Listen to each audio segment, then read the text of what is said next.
he gives us a very good introduction to the methodology that is there, since he comes from that background also. So that is what I actually wanted him to speak on. Then he told me, no, I would love to speak on this particular topic. So currently he is professor and director of data analytics at Azusa Pacific University, USA. His research interest includes alternate and emerging research methods like exploratory data analysis, data visualization, and mixed method research, and philosophical aspects of research methodology. And I would like to add on here one more sentence, Dr. Shong, that he has written a very good book, and that is the philosophical foundations of the quantitative research. Now, that's the only book which you cannot find anywhere else. And it's a wonderful book, I should say. And when I laid my hands on that book, I understood the way he had been working along, and the way he has mentioned. Maybe later on I would be able to introduce that book also. So I welcome you once again, Dr. Shong, to the morning session for us, whereas it's a late evening for you. And the title of the topic would be on his presentation is text mining using JMP Pro and hands-on experience you're going to give us for IBM SPSS modeler also with that introduction. Thank you, Dr. Shong, for joining us up, and the floor is all yours right now. Thank you. Okay, thank you very much. Okay, first, can you hear my audio? Can you hear my voice? Yes, it's perfectly okay, fine. Great. I don't see any Great. problem in that. Yeah, okay, great. So the topic is about text mining. What is text mining? Text mining is also known as text analytics. Simply put, it's a process of extracting useful information from open-ended, unstructured document, essay, email, posts, social media, and so on. The purpose is to explore the patterns, constructs. Well, so today, every single day, you may hear about some buzzword, right? Like data mining, data science, AI, machine learning, and so on. So for a long time, researchers have been dealing with numbers. We call that the data mining. Usually, when you want to mine data, it means you try to extract patterns, meaning from structured data, row by column, matrix, table, number, and so on. Actually, today unstructured data far outnumber structured data. Actually, unstructured data are rich in terms of like when you see a number. So, okay, a number is a number. Let's say, I take a survey. Oh, strongly agree, strongly disagree. But how strong? Okay, what does it mean? So I cannot see your emotion, your passion. Okay, I have no detail from numbers only. However, when you do a text mining, okay, then you go beyond number. So you want to extract, you want to explore the pattern. The main point is pattern seeking, not just, present some cold number and then make a cold decision, reject the hypothesis, confirm the theory, and so on.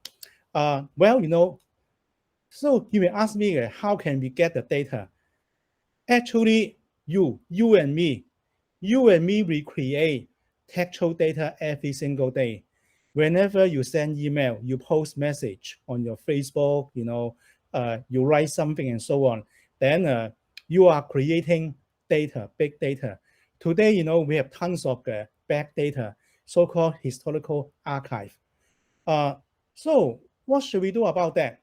Well, let's look at some real-life application. In my situation, I live in USA. Okay, so one of the main concern is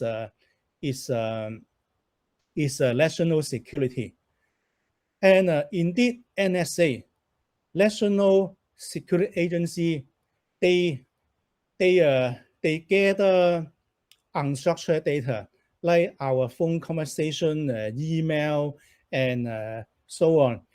And in a single decade, the government collect between like 15 to 20 trillion transactions. But who can read all this email? Who can read the transcript of this phone conversation? Who can watch all the YouTube video? No way, right? So that's why now we use technology. We have the text mining technology. We have AI-enabled software algorithm to look through all these social media posts, a blog, website, email, and so on. Okay, so I know that you come here. Your major interest is about qualitative research, not the number crunching. Actually, text mining isn't totally new. When you go back history, you can find that researchers have been doing content analysis, also ground theory by hand.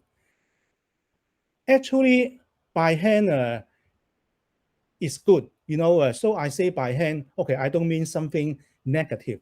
And indeed, we humans, our human intelligence are still better than AI. So when we read the transcript, we read the book, we are able to to extract meaning from the book, from the paper, much better, much more accurate than machine. However, the main point is that there are some shortcomings, like it counts on our subjective judgment. Also, you and me, we read the same book, the same transcript, but we may reach different conclusion. So this is, not very consistent. And so years ago, I wrote a paper, and I try to tell people that, text mining isn't something totally new. And actually, it's a logical expansion of traditional research method like content analysis, ground theory. And you are welcome to to go to Google search for this paper, or you can just ask me for the full text. Okay, so okay, I will tell you some example of traditional content analysis, ground theory. Long time ago, about 2 decades ago, our team had a project about female image, female prisoners, their experience, and also the perception of correctional officers. So we send out survey, but at the same time we also collect interview, and based upon that open-ended question, then we classify how prison guards they perceive the meaning of punishment. When you lock up some people, what do you want to accomplish? Do you want to to make them pay retribution, or you want to to scare people away? So okay, if you do this, if you kill someone, then you end up in jail for your whole life. Deterrence. Or you want to restore, rehab the person, to make them return to the society, reintegrated. So we have our team member to read through the transcript to do a ground theory content analysis. The problem is, this is a long process. This is tedious to read through all the documents. And that's why, today we turn to AI text mining. Okay, more about content analysis. As I say, it's a precursor of contemporary text mining. The purpose is to quantify the frequency, how often these terms, this phrase, this sentence, we keep recurring in a document. So it's assumed that when people they mention the same concept, the same term over and over, it must be important. So okay, it must mean something, right? However, when you do CA, then you have to put aside your preconception. You cannot just read the word and then you imagine, oh, it must be negative, it is evil, oh, so you have to put aside. Rather, you want to let the data speak for themselves. So the end result are called inferred category, which means they are infer, they are emerged from the data. As I say, the history is long.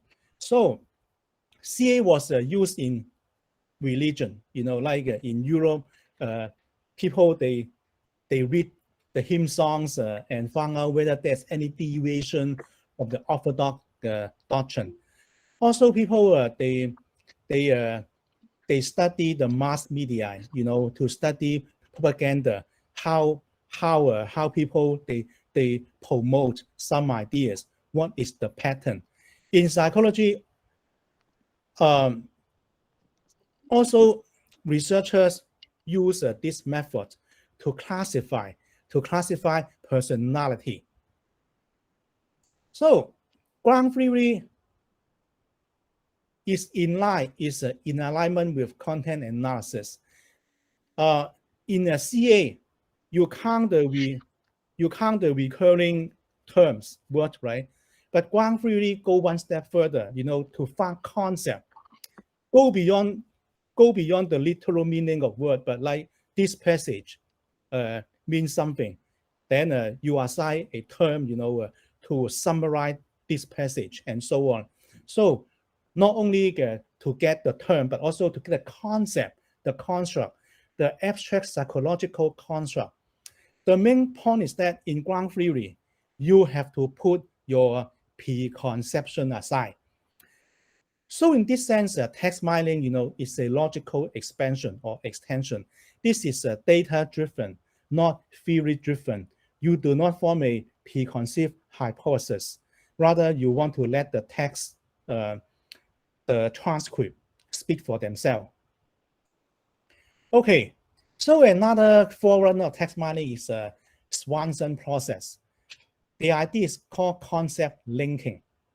Today, you can still find the same approach, in AI, and people they recycle the literature, and then they found the link, the connection to repurpose some existing model theory. For example, back in 1986, Swanson carefully examined paper and books about consumption of fish oil, and also some symptoms, some disease. And this book look like they are not related, they are independent. However, he found a connection. How? By a recurring concept. So this paper mentioned A and B. Those paper mentioned B and C. Perhaps there is a implicit connection between A and C. Okay, I'll repeat. So when some books and paper, they keep mentioning A and B, but other books and paper mentioning B and C, but never mention A and C together. But Swanson say that, well, make conjecture, perhaps there's some connection about A and C, but people are not aware of that. And then he proposed some link about drug and disease and so on.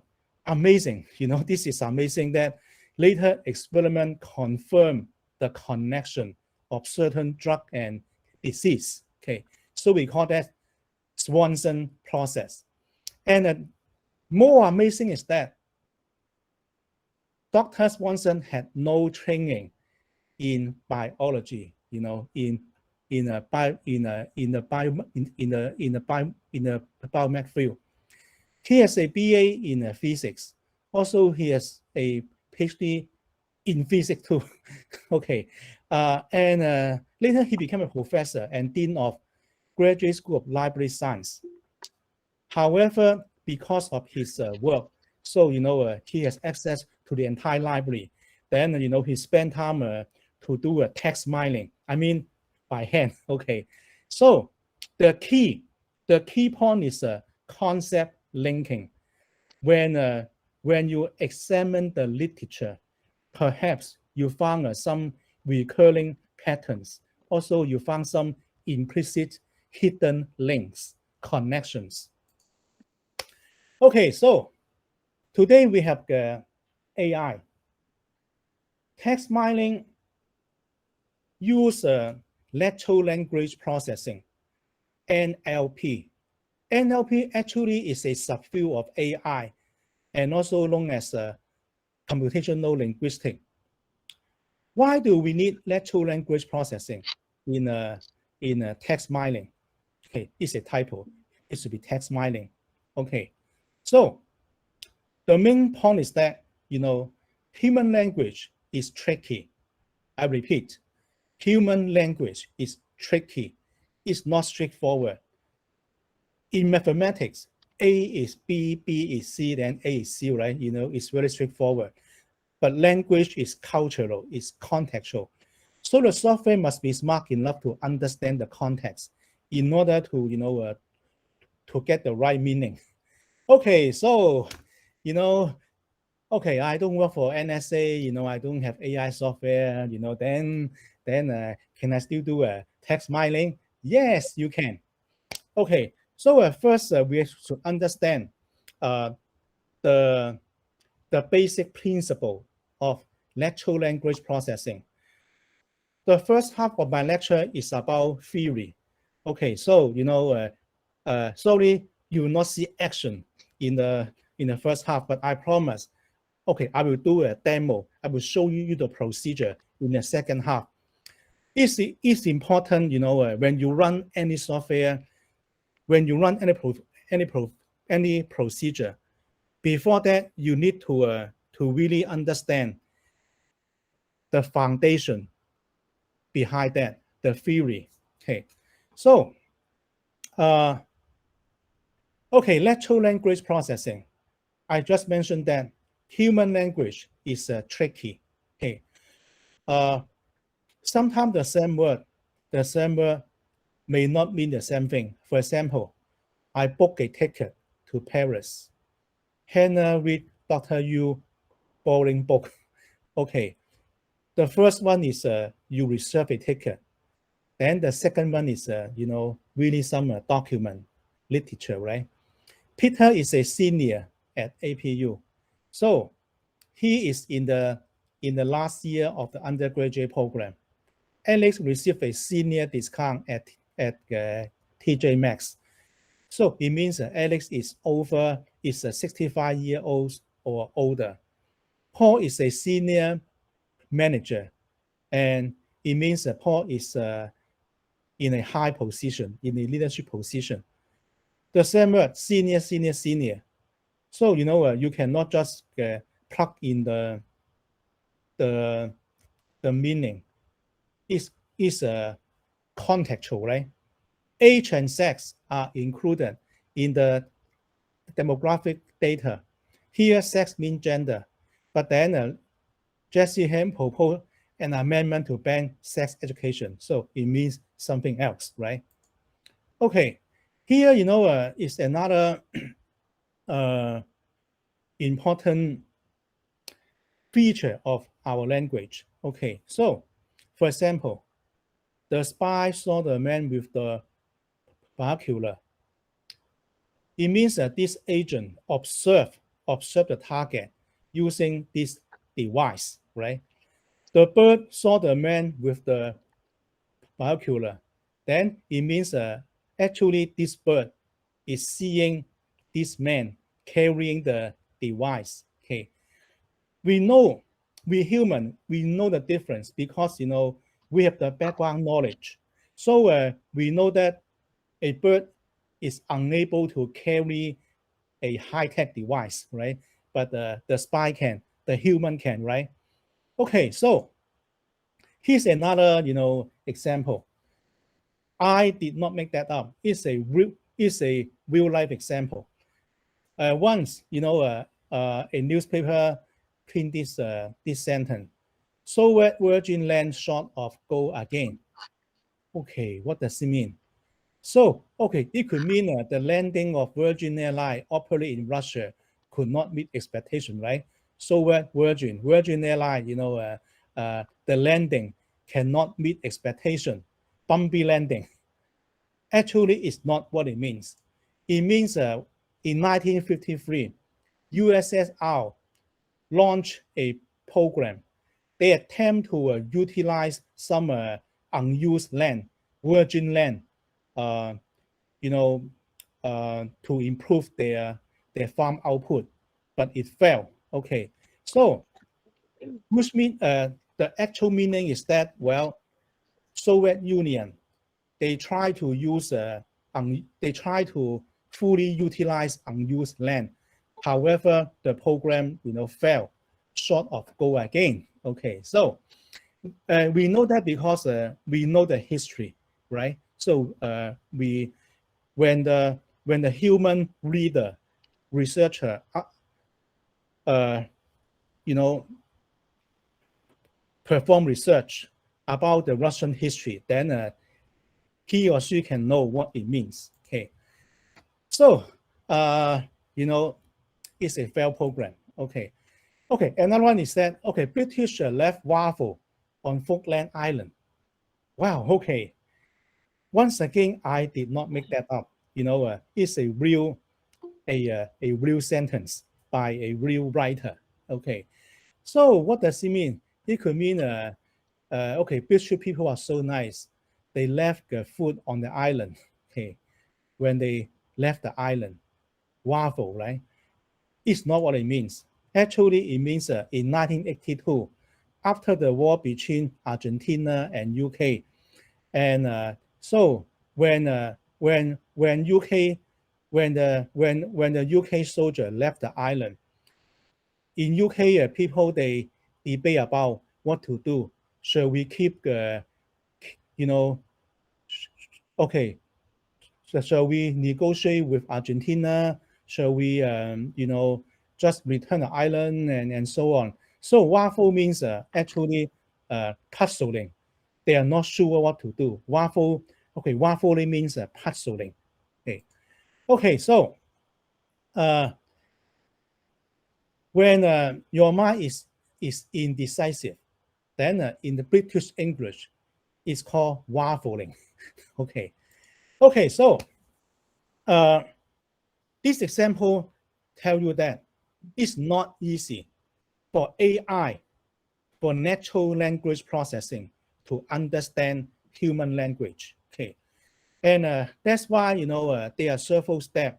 There are several things for the program to pre-process and process the textual data. So there are three major steps: pre-processing and extraction, obtain meaningful terms and phrases. Within this process, there are four sub-processes: tokenization, stop word removal, stemming, also lemmatization. Second, classify terms and phrases into concepts. This step goes beyond traditional content analysis. In the content analysis, simply you count how often people mention, India, how often people mention America, how often people mention this and that. But when you employ ground theory or text mining, it go beyond that, go beyond counting. Rather, you want to, now the software count this frequency, this recurring term. But what are the concepts? So then they want to find out what people mean. Okay, what message people try to tell. Okay, and then the next step is now we have this concept. How are they related to each other? To tell you the full story. Okay, the main point to do research is to tell a story, right? Yeah. So you want to put all this puzzle this concept together to tell a story, a holistic story, or you may say like painting. You want to put this puzzle together to present a holistic painting, a holistic landscape. Okay, so now let's look at every step bit by bit.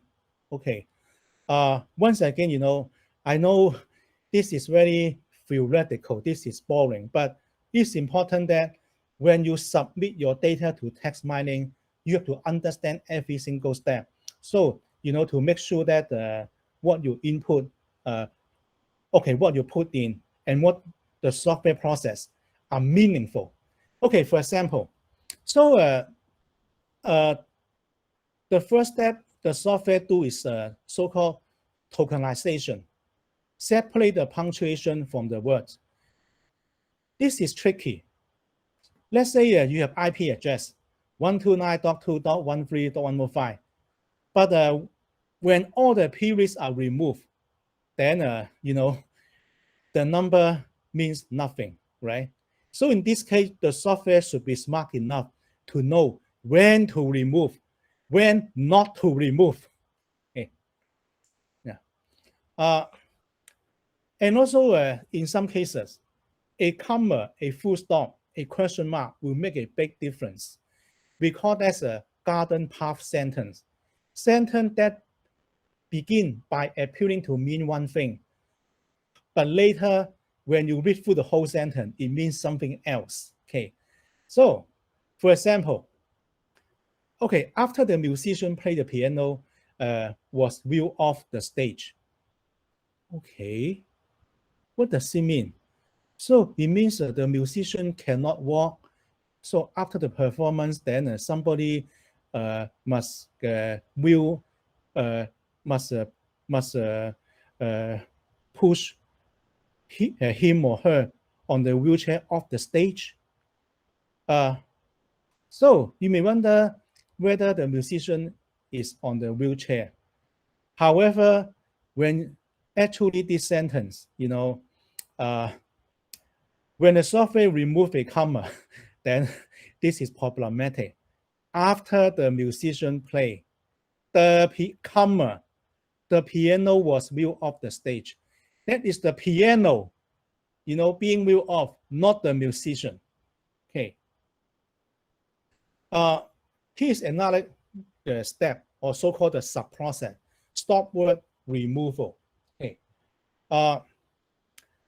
So when the software perform text mining, some software will take away something trivial, something irrelevant, a and the, is and are, however, although, but, and so on. Well, you know what? It's problematic when every so-called trivial words are removed. For example, to be or not to be, that is the question. Wow, Shakespeare, right? This is very profound. But however, when you enter this sentence, into a poorly written software, oh, to, well, this is trivial. B, this is unimportant. Or this is irrelevant. The whole thing is removed, right? The next one, if is to be, is up to me. Wow, this is so profound, right? So, be what you want to be. You work for it. So you want it, you work for it. If this to be, this is up to me. Wow, this is so profound. But when you apply, this stop word rule, then if go, it go, is go, to go, the whole thing will not be, will be totally useless. Okay, so sometimes, but can completely reverse the meaning. For example, the room is beautiful, but not in the color that I favor. Once again, a poorly written software will say, oh, the sentence is positive, right? The author say the room is beautiful. Well, I love to go out with you, but not tonight. Well, oh, so she loved me. No. Actually, it's just an excuse. this girl does not want to go out with you. So not tonight, not tomorrow night, forever. No, no, no. Okay, so today we have Google. So we have AI. Okay, now I show you some example how Google detect the problem and solve the problem. For example, okay, Brazil traveler to USA need a visa, and okay, in the past, well, this sentence really full software text mining. So people may okay, not people, search engine or language translator or whatever text mining would misinterpret. USA traveler want to apply a visa to Brazil. The problem is, traditional text mining software read from left to right, and then does not go back. But however, Google, use this called a BERT, bi-directional encoder. So, as mentioned before, right, older AI software read the sentence sequentially from left to right. In BERT, it read from left to right, right to left. Why? The reason is so simple. And to find out, the relationship between the two parts. So here is from from A to B. Then okay, how about from B to A? What is the connection? And the main point is that the meaning cannot be determined until you go back and forth. You find the role of the surrounding words. Okay, and it's also based upon Google Transformer back in 2017. These are hot links, so if you click on the link, then you can see the full paper by Google. Okay. Okay.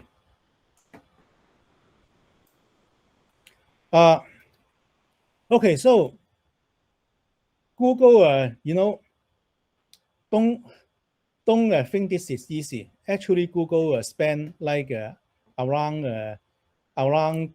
69. Oh, sorry, it should be 69 million. Okay, a typo. 69 million. Okay.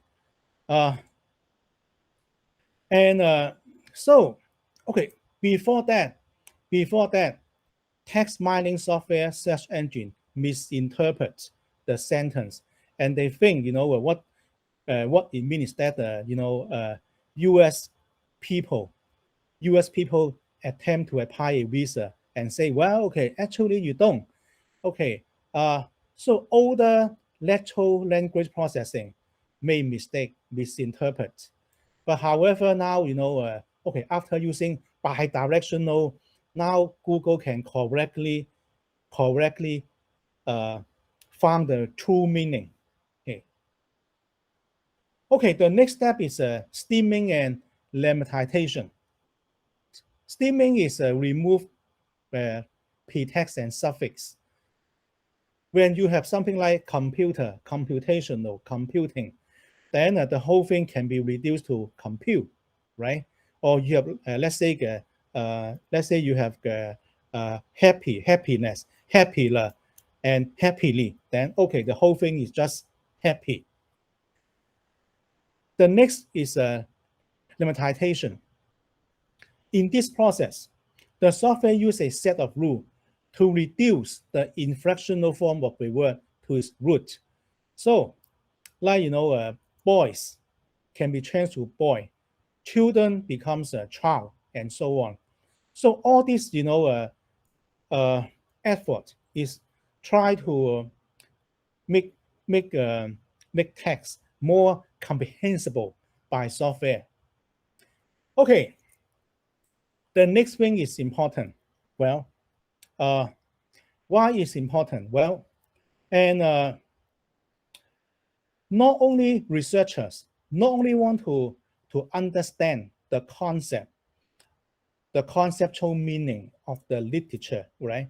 But also want to, to find out the emotion, the feeling, especially when you are in psychology, when you want to conduct psychological study, you want to find out, okay, when people say that, okay, are they angry? Are they upset? Are they frustrated, right? When you only collect numbers, strongly agree, strongly disagree, 5, 4, 3, 2, 1, and so on, you can't tell, right? You can't tell the emotion. You cannot detect emotion from numbers, okay? But when you have open-ended, responses, then you can do the so-called opinion mining, also known as sentiment analysis, okay? You want to, to understand their feeling, okay? You know, the two are slightly different. When we talk about emotion, sentiment, then it's about like feeling, right? For example, I don't like the computer lab. Okay, so it carries some, upset emotion, frustration. Okay, opinion is about the subject matter. I don't like the computer. I think the computer lab are outdated. Okay, but today, people they tend to treat them as the same thing. Okay. Okay. Once again, it's not easy for software to do emotion analysis, sentiment analysis. Why? Uh, they are four situations that can throw off the entire analysis. Okay. For example, okay. So consider this passage. Oh, the professor is very great. Yeah, Dr. Yu is a great professor. I did not study at all. I closed my eye. The whole semester I did nothing. I still got an A. Yeah, well, what does it mean? What is the emotion of this student? So he may be upset, right? Yeah, I learned nothing from this professor. But the whole thing, sounds like this is positive, right?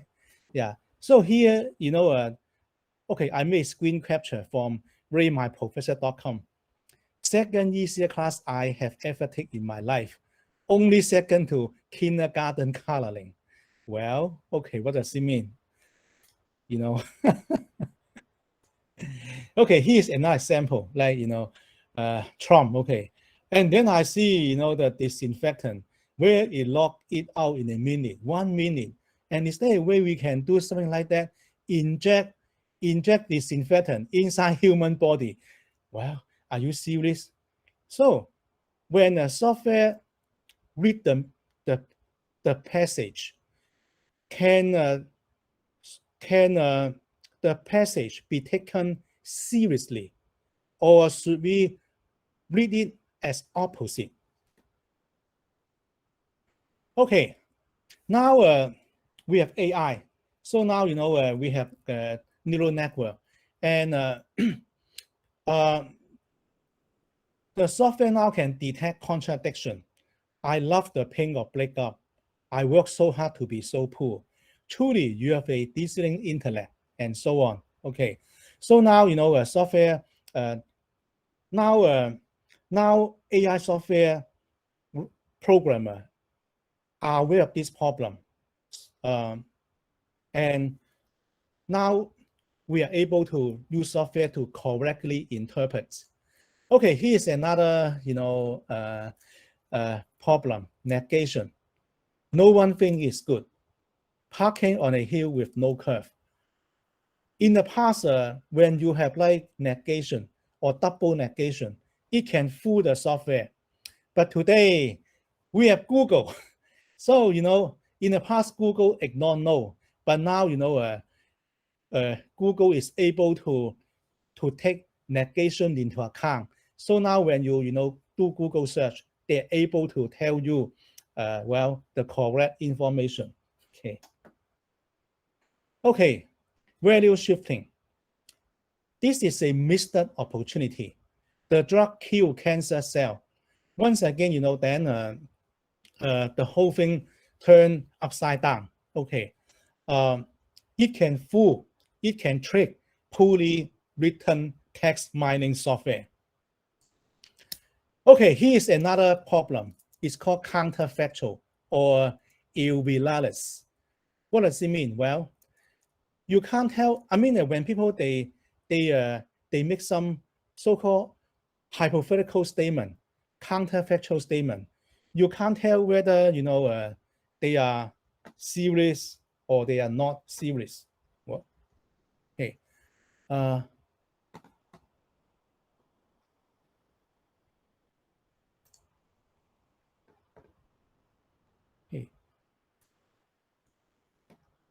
Okay, I think I lost the Google screen. Okay. Hello. Okay, are you still there? Yes, sir. It is on Irelis. Okay, yeah. Okay, great. On my screen one, I cannot see you guys, so I just worried that okay, I'm offline. Okay. No, Okay, great. we are on that particular page, which is written it right. Yeah. Okay. Yes. Yeah. Okay. So counterfactual. Okay. When some people say it's better if the Wi-Fi network is faster. This is hypothetical. What if, right? What does it mean? Well, it could mean that the student is unhappy about the existing Wi-Fi network. Oh, it's too slow. Or it may mean, well, it's okay. I'm happy. However, it could have been better, right? So you are not sure. Okay, which one? And the bottom line is natural language processing is challenging. Okay, the good news is that this is getting better and better. Why? Because of money. Yeah. Okay, because of money. So in 2020, OpenAI announced the GPT-3 natural language model. Okay, it has 175 billion parameter. They spend 12 million in R&D. Google later say, well, we are better. So we have, a new language model, natural language processing, and it has 1.6 trillion parameter. Then later, Voodoo say, well, we are better. We have 1.75 trillion parameter. So now every big tech company, they try to raise to the top to make text mining, natural language processing better and better. Okay, so now, I finished the theory. Now we can look at some example as promised, right? Okay, so there are 4 examples. Number 1, if you do not have AI software for text mining, don't worry. There are some online tool on the web, totally free, open access, like Google Trend, Google Ngram. And also, second, okay, I will show you using Drumpo and also IBM modeler to study learner experience. Number 3, I will show you how to do the emotional analysis using ratemyprofessor.com. Okay, and the last one is a research paper about psychology of religion, triangulation by MaxQDA and IBM modeler. Okay, so let's look at the first example, something you can do tonight. Yeah, tonight you can do it. It's online. Okay, Google Book Ngram Viewer. Scan a large number of books published in the last 300 years, back to like 17th century. Initially, Google collect about 5 million books in English, French, Spanish, German, Chinese, Russian, and Hebrew. Then in 2002, they add additional 3 million books. Wow, So 5 million plus 3 million, that's 8 million books. Okay. Then you may say, well, yeah, okay, now we have this, this textual data. What can we do about that? Now, okay, in the past, if you are a history professor or you are a sociologist, you want to study social change, cultural change, you have to go to the library, open every single book, and then, make a copy, and then you read it and so on. But today, you can study history, cultural change, paradigm shift using your web browser in a few seconds. Yeah, in a few seconds. Okay, for example, okay, this is a real question, a real research question. Back in 1962, Thomas Kuhn introduced the notion paradigm shift. The notion is that, well, when a new theory, when a new framework has been introduced, it will overthrow the incompatible classical regime, the old theory. Okay, for example, like when Einstein introduced his theory, then Newtonian physics is no longer favored by scientists. Okay, also like in the 20th century, now we have quantum physics and so on.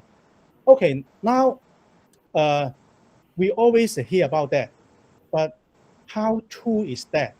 Also, when what this when did it happen? You can do a text mining, using the Google and Ngram. Okay, first I will too fast. Okay. Uh, okay. Uh, okay. Now, okay. What you see? Can you see my Google Chrome? Yes, sir. Okay, great. Yeah. Okay. Now, okay. I will do this. Okay. I will be in a Newtonian and then wildcards. Okay. Why do I do that? Okay. When you do a wildcard, then Google will return everything sounds like Newtonian mechanics, Newtonian physics, Newtonian theory, and so on. Okay, now I want to enter the quantum. Quantum.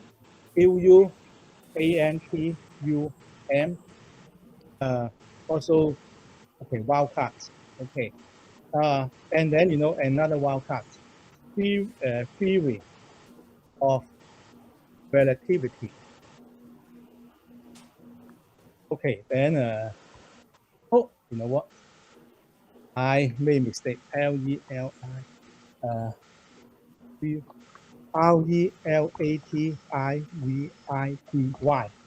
Yeah, I think this is right. Okay. Well, something isn't. What's the problem? Theory of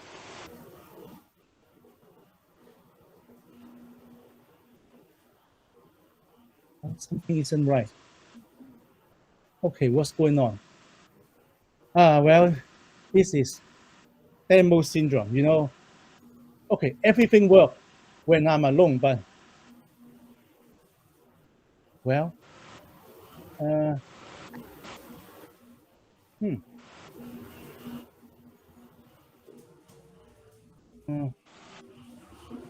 Do we have to put the star sign before theory or after relativity, sir? Okay, it should be before. They are journal, they are special. Okay, what is the problem? Wildcard can be played only in high word, not part of the scripting. Okay. Star and space, sir, because in the below one, they have given a space after the star. Star space theory of relativity. So you haven't yet given the space after the star. Yeah, okay. Yeah. No, not there. Yes, over there also in the second one and in the Oh, third. yeah. You know what?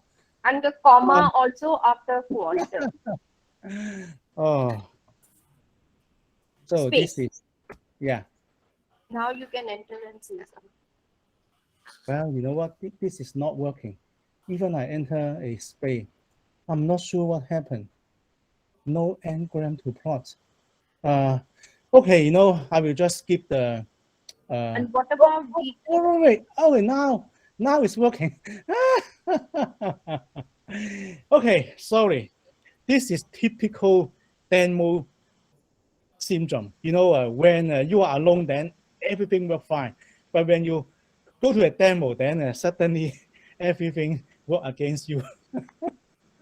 Okay, I have it all the time. Okay, now it's working. Yeah, okay. Yeah. So Newtonian space and then wildcard, comma quantum space wildcard, and then comma wildcard and space free of variability. Okay, so now okay, let me do this. Let me go from 1920. Okay, so apply. Okay. Well, once again, you know, at home the whole thing. Oh yeah, okay, great. It takes much longer than I thought. Okay, sorry for the delay. Okay, okay, now can you see? Well, so now when you mouse over a particular curve, you see, I mean, a particular time period, you see exactly like the proportion.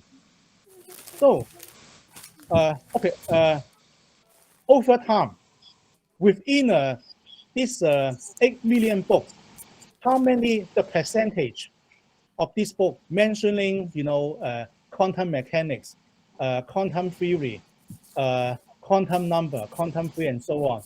So no doubt in my mind, no doubt in my mind, quantum physics are far popular than Newtonian mechanics after 1920.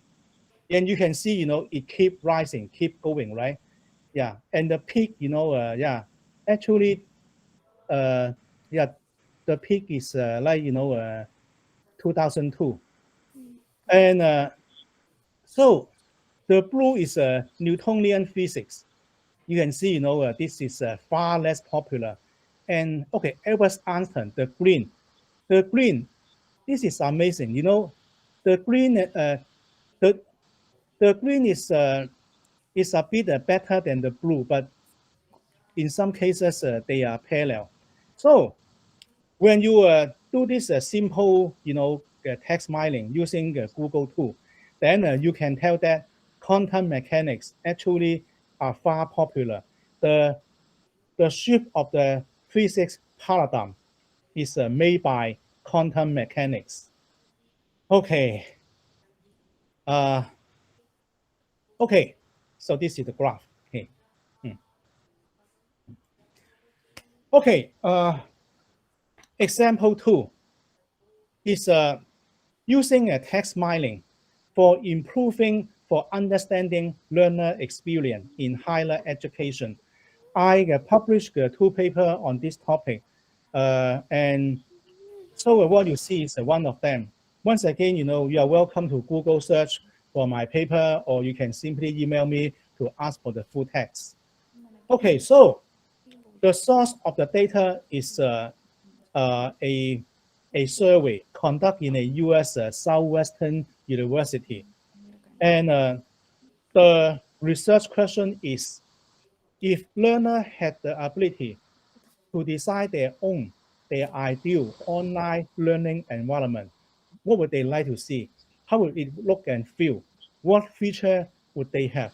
So there are about 3,000 students, 3,000, okay, actually more than that, more than 3,000 students, but about 3,000 students, they they return open-ended responses. Okay, when you ask a human coder to read through 3,000 essay, well, it takes a long time.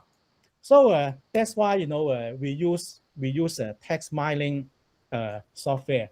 Okay, now I will show you how this works briefly. Okay, so actually it takes quite a long time to really to be proficient. Okay, now what you see are open-ended responses about their experience in using technology and also what they hope for. Okay, so now okay, let me do this. Let me okay, now let me just start from beginning, just clear everything. So raw data. Okay, and I want to go to Text Explorer. Okay, so now I have the response ID here, right? Also, I have the open-ended comments, feedback in the text column. This is important. Remember, I told you that it's very important to understand the theory. When you want to do pre-processing and tokenizing, then you want to make the text ready for mining. When you do a stunning, then you have computer, computing, computational, and so on, all grouped together. So I pick this one, stun all terms. Then when I click the OK, I got this one. Okay. So now, okay, what you see is nothing more than a traditional content analysis, just counting how many words, right? How many recurring terms. They mention online learning. They mention, Blackboard. They mention easy to use and so on. Okay, yeah, no big deal, right? Yeah. Okay, but the main point is that when you select this one, LCA, remember, the table show you traditional content analysis, but you want to extract latent concept, invisible concept, construct from this term. So you do this one, latent class analysis. Okay, now if I click OK, okay, now I get so based upon the response pattern, the software found out that there are five cluster. Okay, and or you may say there are five group of concept. How can you tell? How can you tell? What these concept are? Well, there are two ways to do it. In Jump is a SaaS product, SaaS software package. One way is that you let a human researcher to look at the original text. Let's say, okay, cluster one, show text. Okay, right here. Okay, user friendly, a better grade check system, better GUI, better use of technology, and so on. A laptop environment, a more intuitive GUI, and so on. So by reading, this text, I know that the first cluster is about user friendliness, user interface, right? Okay, now if I go to cluster two, okay, now I see, okay, this is teacher to student ratio, should be ratio, not ration. And also, like 24-hour check phone and so on, and a spot with laptop to do studying. So look like this is more about ओहो shit ma'am की class start करनी थी 11 बजे यार मैं ना सही में okay, so it's more about more about the ये तो more about शुक्र है the मी एकदम 11 बज के फिर पे याद आ गया, अगर स्टार्ट नहीं करती मैम का Yasha फोन आता तो ma'am, ma'am can you please mute yourself? I'm so sorry, sir, about it. okay, no problem. Okay. Okay, so okay, one way to do this is that well, and you apply the LCA, and then based on the response pattern, then you look at how, so you look at how this term they are together. Oh, you know what? I forgot to show you one thing. Hey, hey. Okay, let me go back. Oh, you know what? I moved this away. Hey, sorry. Let me go back to, yeah. Okay, this graph is important. Yeah. So here, okay, what you see, what you see is the distance between the cluster. Conceptually, okay, what you see is a MDS plot. What is MDS? Multi-dimensional scaling. Okay, so all this literature, all these open-end responses, they occupy a coordinate in hyperdimension. So this graph show you their position in the hyperdimension. And so by doing that, then you see that actually you have 5 distinct clusters, or you may say 5 concepts. Okay. So, then you can read the text and then you can label the concept. Oh, concept 1, user friendliness, user interface. Concept 2, make the cost more accessible and so on. This is one way to do this. Okay, another way is using IBM SPSS model.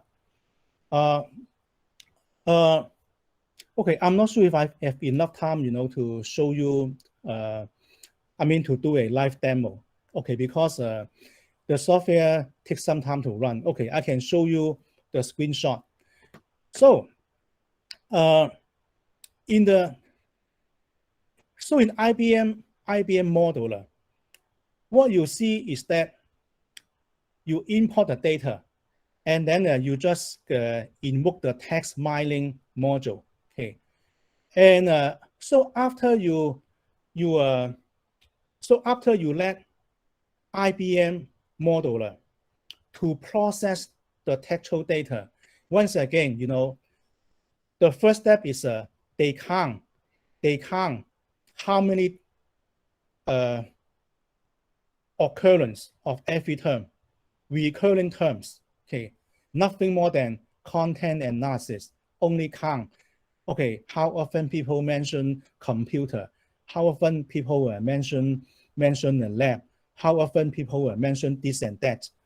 However, step 2 is that the software will try to understand the term and then assign a label to name the concept. Let's say, okay, information, classroom, interaction, learning, and so on. This term may not exactly appear in the original open-ended responses, but the software assigns the concept to summarize, to describe this term. More importantly, this is important, the relationship. So now what you see is a concept web, how the concepts are interrelated. Remember I told you, Dr. Swanson discovered hidden link between drug and disease by linking concept. Okay, so when people they mention cost, they also mention the classroom. When people they mention interaction, they also mention this and that and so on. So by looking at the interrelationship of this concept, you can find out something that you overlook, you ignore before. So this is the IBM modeler. Okay, I repeat. in a jumbo, you have to read the text yourself and then assign the concept, name the concept. However, in IBM modeler, the software will assign the concept, will label them for you, and also will show you their interrelationship. Okay, so I need to go a bit faster. Okay, the next example is ratemyprofessor.com. Okay, the sample size is 20,000. It's about how students perceive their professor, their course. Okay, so in this website, not only they collect rating of the student, but also they collect comments, open-ended responses. It's important. These are only informal assessment. No school will use this data for making personnel decisions like a rank promotion, contract renewal. However, these data are still important for me to understand the perception of students, and also how their perception would affect teaching, and also school policy. Okay, now once again, okay, let me open the data set. Okay, this is the data set. Rate my professor. Okay. Okay, these are real students. You know what? Okay, I should hide. Okay, I'm sorry. Okay, these are real professor. Okay, I should hide their name. Okay, okay, just pretend you did not look at the name. Okay, okay. Sorry. Okay, okay, I should hide them. Okay, these are real professor. Okay, now, so now, okay, here is the comment by the student. Okay, now once again, I want to do the sentiment analysis. Okay, to do this, I go to analyze and then text explorer again. I want to put like a comment into text column, and then once again I want to do the stand author, and then okay, the ID. Okay, so let's use okay professor name. Okay, and sorry, not professor name. Okay, should be the reviewer name. Okay, reviewer. Okay, where's the reviewer? Reviewer. Okay. Student. Okay, this should be reviewer ID. Okay, reviewer name. Okay.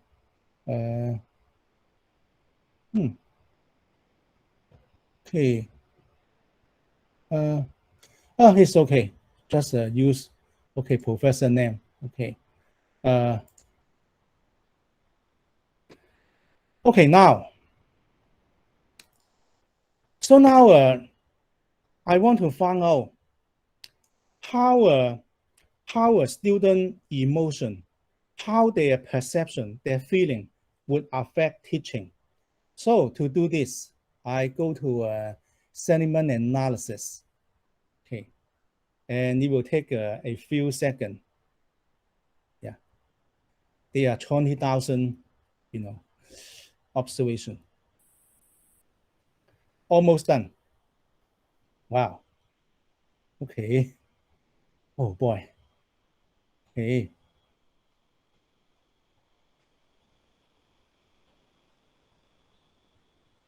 Oh wow. Okay. Okay, 15,000, 16,000, 17,000. Okay, 18,000. Done. Wow. Okay, my CPU, okay, almost burned. Okay, now, okay, what you see is the sentiment analysis. The orange one is positive, and the blue is negative.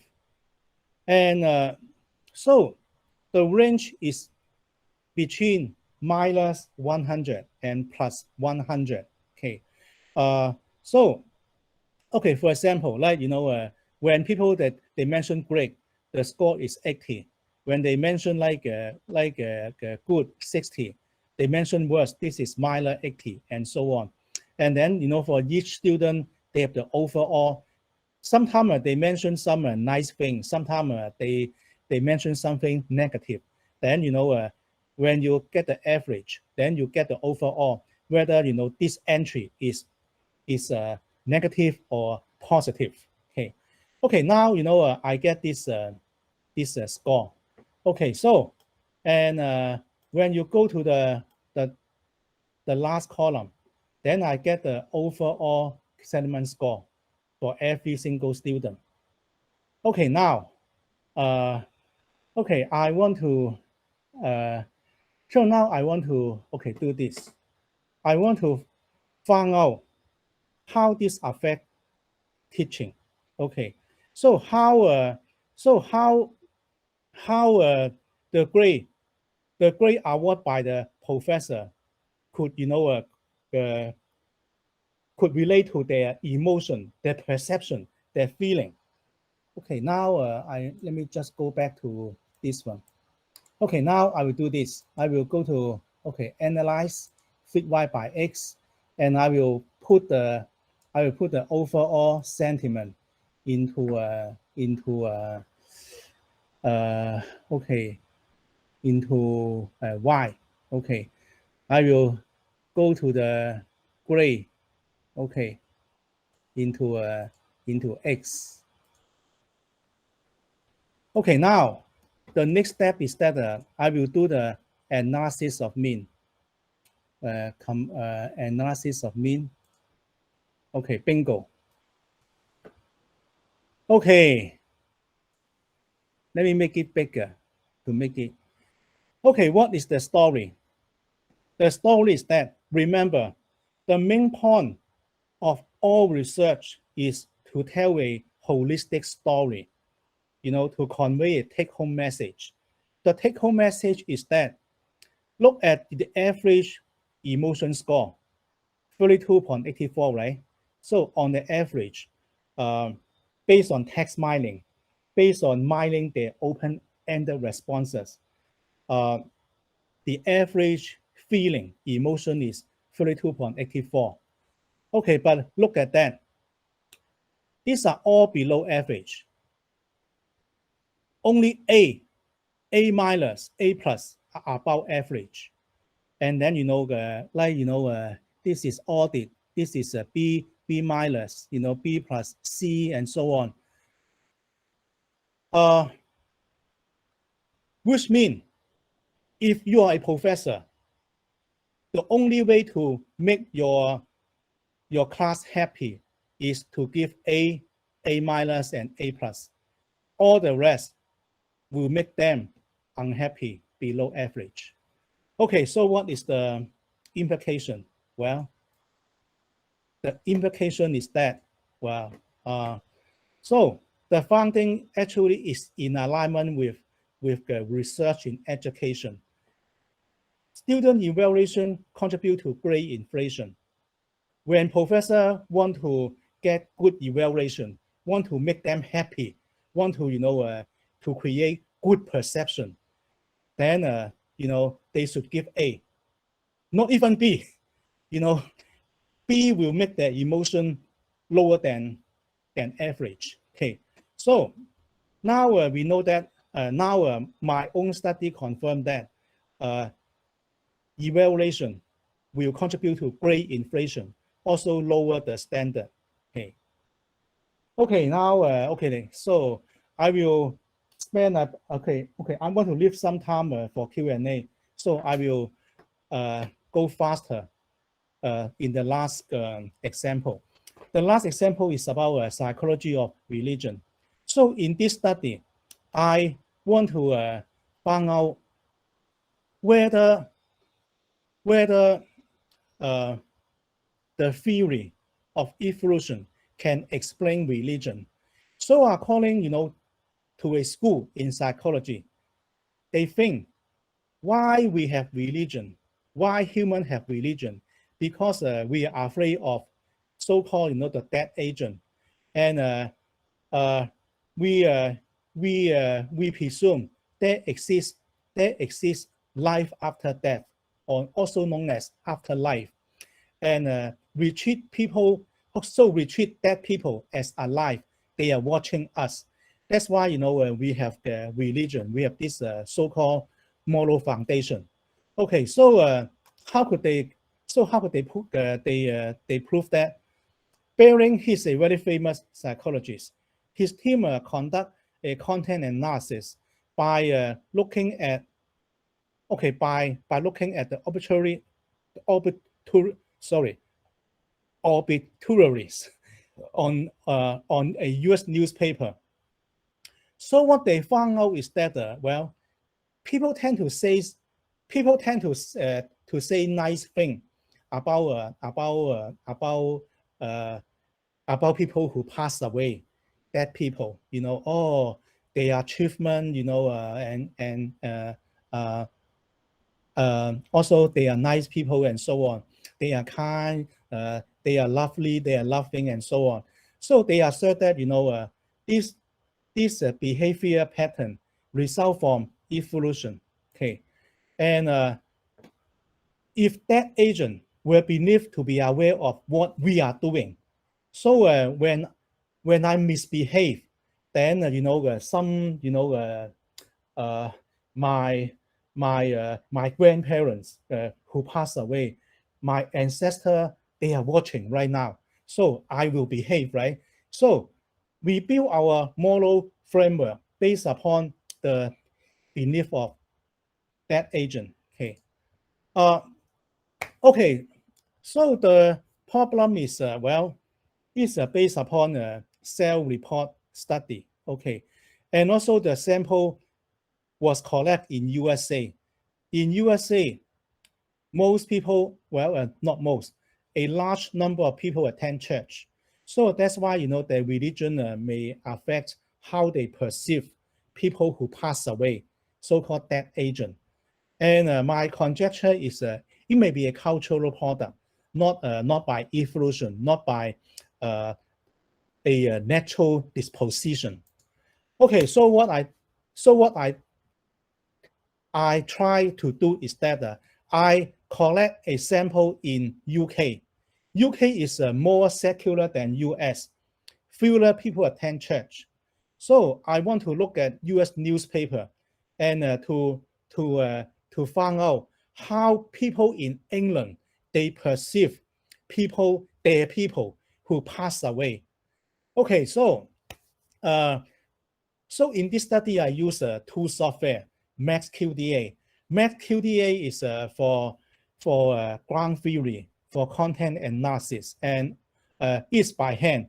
So it takes a human coder to read the transcript and then classify the terms, the passage into construct. And so this is content analysis rely on human, but also but also I use IBM SPSS modeler and so on. And here are some concepts, some attribute people assign, people attribute to those dead agent. Charming, solo, kind, creative, and so on. Likable, dishonest, moody, blah blah, and so on. Okay, so here is the concept from text mining. Okay, and okay, what you see is MaxQDA is by human coder. Okay, and this screen is content analysis by human coder. Okay, then here is the concept map. The concept map created by MaxQDA. Okay, so when people they mention talent, they also mention accomplish. When people they mention intelligent, they also mention accomplish. How these concepts are interrelated. but these are created by hand, by human coder. Okay, so this is SPSS, and this is by text mining. Okay, and then turn out that text mining, automate text mining, and human coded MaxQDA results, they concur with each other. Okay, so here is the concept web, the concept map or concept web created by SPSS. When people, they mention academic, they also mention empowerment. When people, they mention, family, they also mention this and that and so on. Okay, the main point is that, okay, so the main point is that by triangulation, using both human coder, content analysis in MaxQDA, also text mining in SPSS, both point to the same conclusion. In the UK sample, achievement-based attribute occur more often than pro-social and morality-related trait. So the findings suggest that actually, the theory proposed by Jesse Baring is more cultural than natural. The main point is that when I collect the sample in UK, the conclusion is not the same as what he found in the US sample. Okay, so recommendation. Okay, at last. Well, some authors suggest ensemble method. Ensemble means a collection. Rather than using one single software, how about you use multiple, like Jumpro, IBM SPSS text mining, and so on, and also how about, you combine this together to get a comprehensive, diverse perspective. And also, I recommend, also use MaxQDA. You have like a human coder. You have SPSS. You have Jump. Triangulate the same problem. So the last thing is that the text miners should have some preconception of what they're looking for. Okay, in this sense, and well, on one hand, it should be data driven, but also, you might have some background information in order to extract the appropriate meaning from the text. Okay, so as I say, I recommend triangulation. Do not count on one single tool or one single human coder. Use human coder. Use 2 or 3 pieces of text mining software to triangulate. When they are, when you have a big sample size, sample is subset for human coders. Okay, but text mining, no problem. 5,000, 10,000, you can just do it. Okay, so I stop here and I want to leave some time for Q&A. Any questions, comments? First of all, thank you, Dr. Shong, for such a wonderful presentation and the details that you have given to us for both JM4 Pro and IBM SPSS modeler. And I think MaxQDA also you highlighted along with Ngrams from the Google. Now, first of all, I would like to take up the questions which have been come up from the side of our participant, and then I would like to ask you questions from my side. First question is, Dr. Chong, how do you install text mining node in SPSS Modeler 18, or is it the higher versions? Because I know 25 and 26 are the ones wherein I have seen. Is it available even in SPSS Modeler 18? Maybe you can highlight it more. Okay, yeah. Okay, I want to tell you that. Okay, let me open SPSS modeler. Okay, actually, okay, I believe what you are referring to is SPSS statistic. Okay, that one is for traditional data analysis, not really for No, data. sir, I meant SPSS modeler only 18.0. And in that, we don't have that in that palette. We don't have in the source tab. I'm not seeing the text file, so that icon, which can be Okay. dragged onto the canvas. Oh, okay, okay, yeah, okay. I think I see what you mean. Okay, so there are two versions. Okay, you need to install. Okay, you need to install the Shonk sir, 1 second, huh? Participants, kindly mute yourself. Otherwise, I will have to go ahead and mute all of you together. So it would be highly appreciated. Thank you. Yes, Long sir. Now you can proceed further.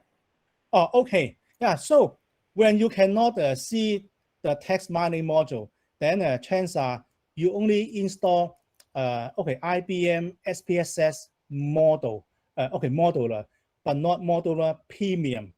And you need to install the premium version in order to see, you know, the text mining module. Okay. Okay, I can show you. Okay. IBM academic. Okay, just a moment.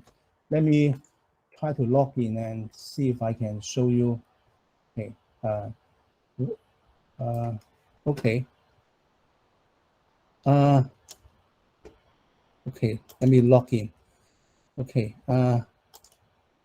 Okay. Submit. Okay. Continue. Oh. Okay. Continue. What? What? Has already been another IBM ID has been used. What? I think you have logged in double times, no? So that's why you can close one of the windows. You must have clicked it earlier also. That's the reason. Okay. Well, okay, not sure. I thought I only open one window. Okay, let's see what happened. Yeah, you know, there's only one. Okay, you know, okay, I will do this. IBM SPSS modular premium. Okay. Yeah. Okay, it's right here. Okay, hopefully. Okay. Yeah, right here. Okay, so when you you need to get the premium version in order to see this. Okay.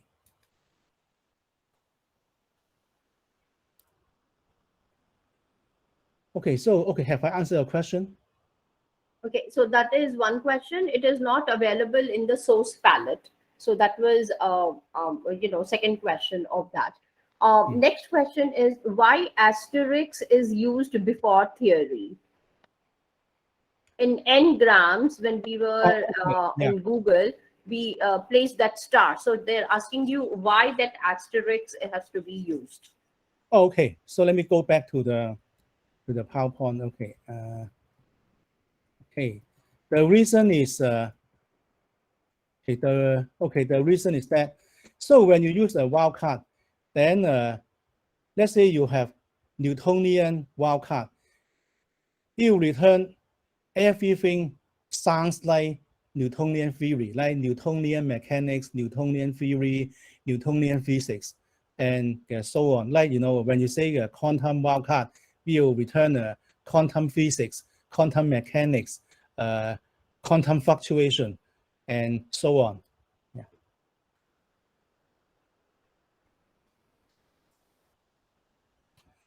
Okay, have I answered your question?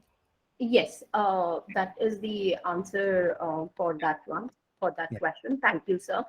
They are asking you one more question. Can you repeat the process with some other, if possible, something relating to finance industry, in the sense that when you were trying to showcase the hands-on experience, you picked up the papers from the other department. So they're asking you if you can show it from the finance, or some other department for the Okay. text mining. Oh, okay. Yeah, okay. I think I see. Okay. So you are, the question is, okay, now I use psychology and also education. And so the question is, can I use text mining like for other field, right? Like finance, banking, hotel? Yes, you can. Okay, let me go back to okay, SPSS model. Okay, okay, now I don't have anything. Okay, but okay, I will do it quick. Okay, let me just okay, do it. Okay, okay, really quick. Okay, and so then okay,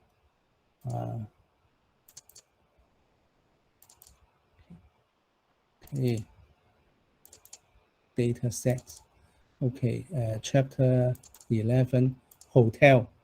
Okay, okay, and then field operator type. Okay, I will do it quick, so it may not be highly accurate.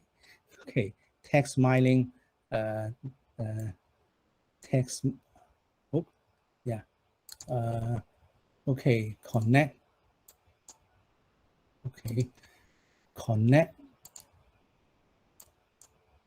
Okay, now when I go to text mining, I can go to the, so I can go here and say the low, right? Okay, when I click on the low, I can see this. Okay. Okay, so here, bank CRM, customer relation management, bank satisfaction, bioscience, clothing opinion, customer satisfaction, demographics, and employee genealogy, genomic, hotels satisfaction, insurance, and you name it, patient, product satisfaction, security, telecom, troubleshooting, and so on. Yeah, so by there are quite a few built-in package to to fit hotel, bank, insurance, and so on. Finance, yeah, okay, is that finance? Yeah, bank, yeah, okay, banking industry. Okay, so have I answered your question? Yes, sir. So that was one thing. And the next question that they are asking you is, okay, now this is fine. Now I want to ask you, JM Pro and these ones, right now you have showed us in English papers. Can I use any other language also for the text mining, or is it only in English language? Oh yeah, you can. Dutch, the French, German, Italian, Portuguese, Spanish. Yeah. And what about Indian languages? Look like not. No, I don't think so. Yeah. Only European language.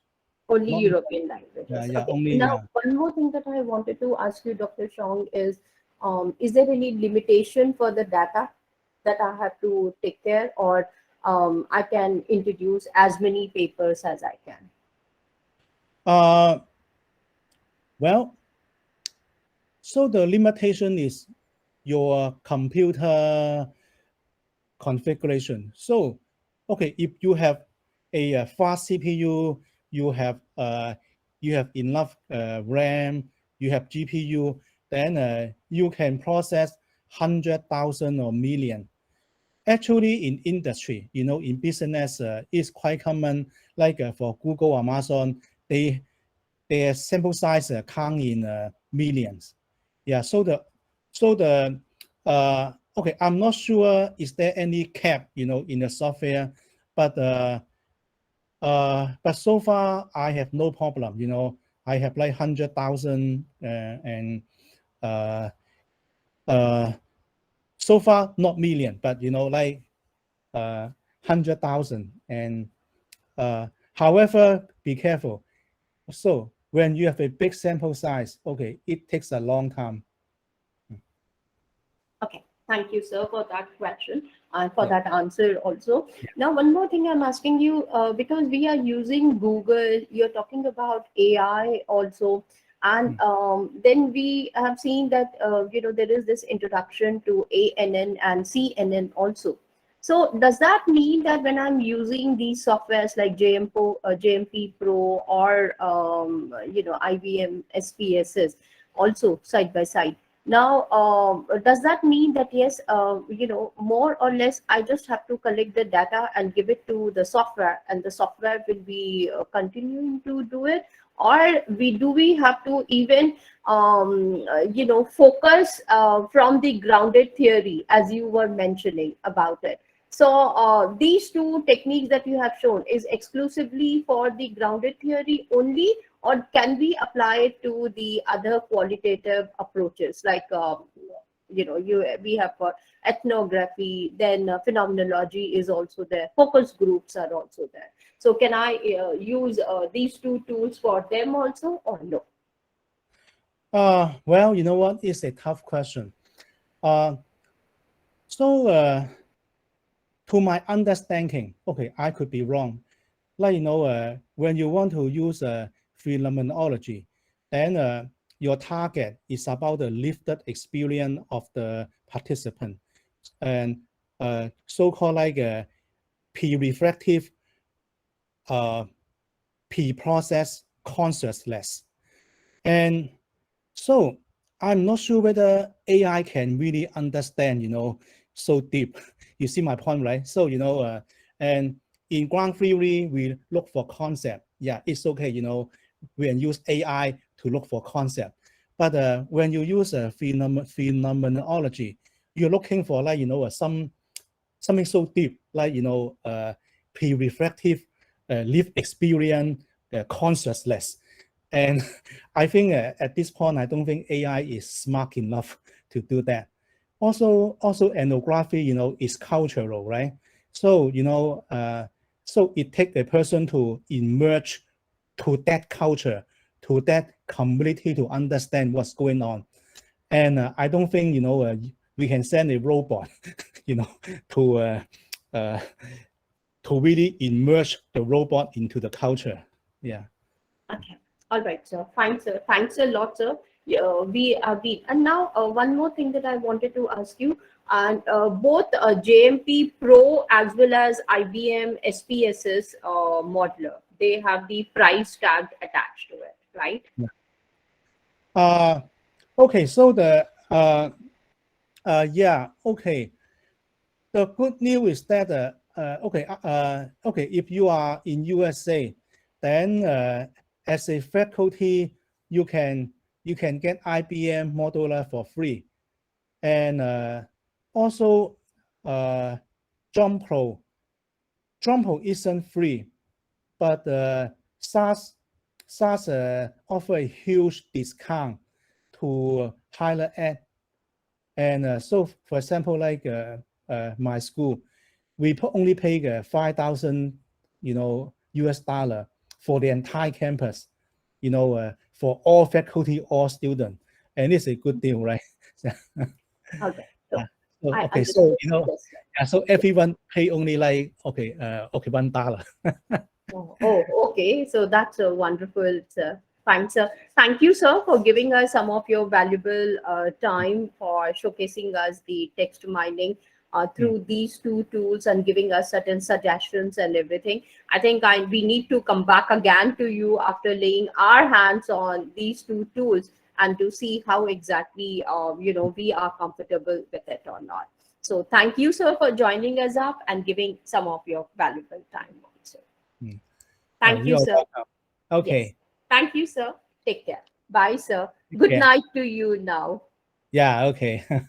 Okay. Goodbye. Bye-bye, sir. Bye bye. Okay. Thank you, participants, for being here. I think only 12 of you. So those of you who are quite regular, I think I should start giving you another certificate, the most team minor award, also to some of you who are quite regularly attending all the I should say the sessions that we have got. I think this was another way in which he was able to showcase to us and give us the importance to know that yes, JMP Pro as well as IBM SPSS modeler is also available for the text mining, especially if you have got a lot of text, the interviews, which have been transcribed and we have got. And ngrams, I know Google very well. In fact, apart from using that, one can go ahead and even showcase the text mining in a far better manner also. Maybe in some other workshop I would be able to showcase to you. And again, in the evening, I will share the link in the chat box of the WhatsApp group directly, so that you are all there again for the next session, which is Apurva going to be on TagWet. And that is also free, open source, and she is going to give you the hands-on experience. So focus on that, so that we can utilize even that particular, because she comes from the college itself, and we have and she will be showcasing to you how well we can use it as research scholars or faculties in that manner. So I'll catch you up again at 8 o'clock in the evening.